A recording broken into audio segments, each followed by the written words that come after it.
Part 2. Who are the proletariat? Let me begin by defining another term that is widely used by socialists, proletariat.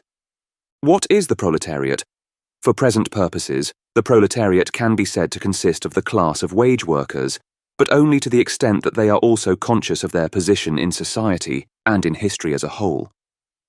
That is, they are workers who understand their relationship to capital and to capitalism, who understand that they are being exploited, and who recognize that they must take action on their own behalf if they are to overcome their exploitation. If this definition is correct, the proletariat are a doubly organized group. Firstly, like all wage laborers, they are organized by the capitalist businesses for which they work, organized to work in factories, mines, latifundia, bureaucracies, and so on. But secondly, they have also organized themselves in the form of trade unions and more or less radical workers' political parties.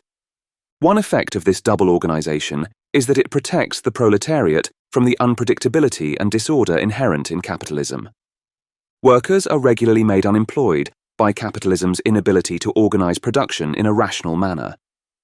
But although this anarchy can be disastrous for workers as employees, not least because it cuts them off from one aspect of their collective organization, it need not disorganize the proletariat.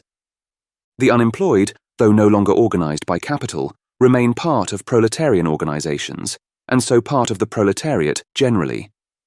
So may individuals who are not formally employed at all, such as domestic workers, pensioners, individuals with disabilities, and full-time carers, who can have their own unions and can be members of socialist political parties. A second effect of a self-conscious proletariat is that it is able to translate the exploitation of workers, the basis of capitalism as a whole, into collective action in the interests of workers as a whole. This can be extremely effective. At the moment, the practical leadership of the proletariat is held by trade unions, their membership is largely working class, and they have only a weak consciousness of their position vis-à-vis capitalism. Nevertheless, even these weak unions have already won countless benefits for working people: better pay, better terms and conditions, more security at work, equal opportunities, improved health and safety. A minimum wage, maximum working time, paid holidays, better maternity, paternal and carer leave, and much else. Through this second form of organization, the proletariat come to recognize their place under capitalism. That is still not quite the same as recognizing their relation to society and history as a whole, which requires a more overtly political consciousness. Of course, many individuals who join unions or political parties do so without any very developed consciousness of their situation in the economy as a whole. However, once they are involved in organizations whose leading members have developed a degree of political consciousness, awareness of their collective plight spreads beyond those who take an active interest in economic and political analysis, triggering not only awareness of exploitation, but also a desire to take action to overcome it. Workers come to realize that the perennial struggle for better pay and conditions reflects a more profound fact of systematic and then systemic exploitation. That is, they come to see that the perennial struggle with management is a constant not simply of bad employers, but intrinsic to capitalism as such. By this route, they come to understand that they will never be allowed to benefit from the wealth they create.